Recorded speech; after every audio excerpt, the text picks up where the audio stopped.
السلام علیکم ورحمۃ اللہ وبرکاتہ۔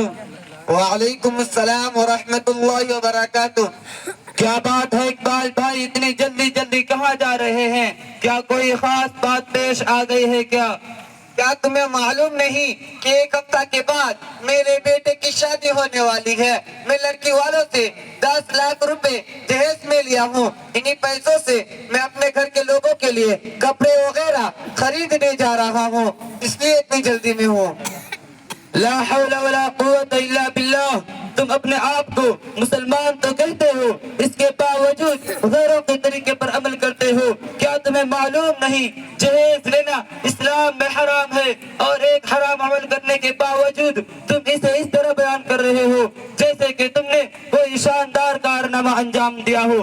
آج ہمارے سماج میں تم جیسے ظالم لوگوں کی وجہ سے غریب والدین اپنی بیٹی کی شادی کے لیے در در کے ٹھوکریں کھاتے ہیں، آج اسے جہیز دینے کے لیے بھیک مانگنے پر مجبور ہو جاتے ہیں اور تنہائیوں میں خون کے آنسو روتے ہیں۔ بس کرو، تم نے بہت بکواس کر لیا۔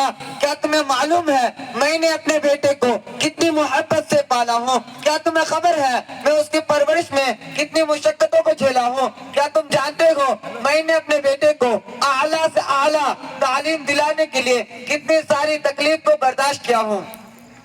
مجھے افسوس ہے تمہارے اوپر، اور تمہیں دیکھ کر میں سمجھتا تھا تو ایک تعلیم یافتہ شخص ہوں، لیکن تمہارے گفتگو سے آج مجھے معلوم ہوا کہ تمہارے اندر کوئی عقل نام کی چیز ہی نہیں ہے۔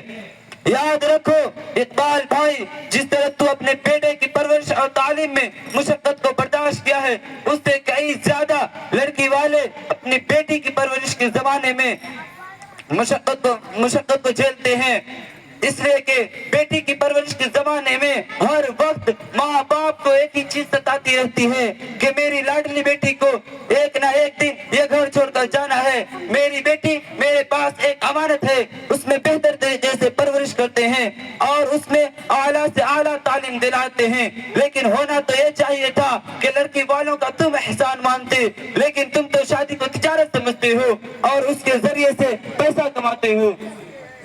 دیکھو ماجد، تم حد سے زیادہ بول رہے ہو۔ ایسا لگتا ہے کہ میں جہیز لے کر بہت بڑا گناہ کر لیا ہوں۔ تمہیں تو میری تعریف کرنی چاہیے اور لڑکی کے والدین کو میرا یہ احسان ماننا چاہیے کہ میں شادی کے بعد اس کی بیٹی کو رہنے کے لیے گھر دیں گے، زندگی بسر کرنے کے لیے ساز و سامان دیں گے، پہننے کے لیے جوڑے دیں گے، لیکن تم میری برائی کر رہے ہو۔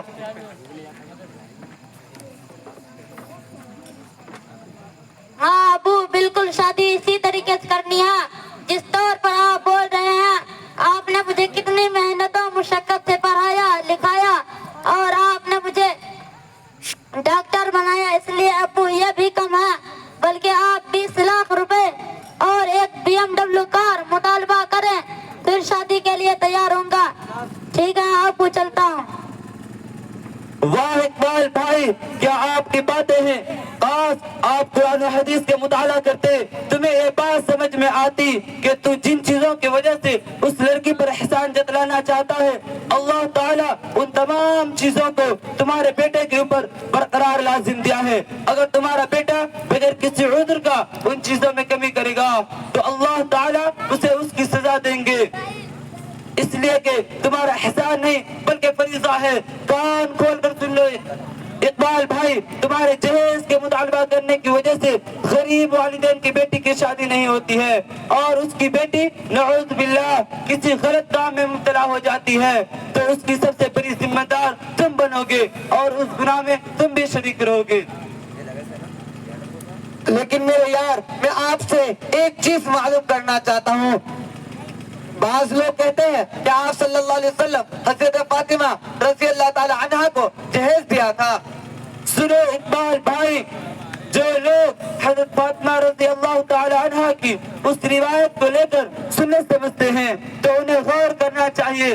اگر جہیز لینا سنت ہوتا تو آپ صلی اللہ علیہ وسلم اپنی دوسری بیٹی کو جہیز کیوں نہیں دیا؟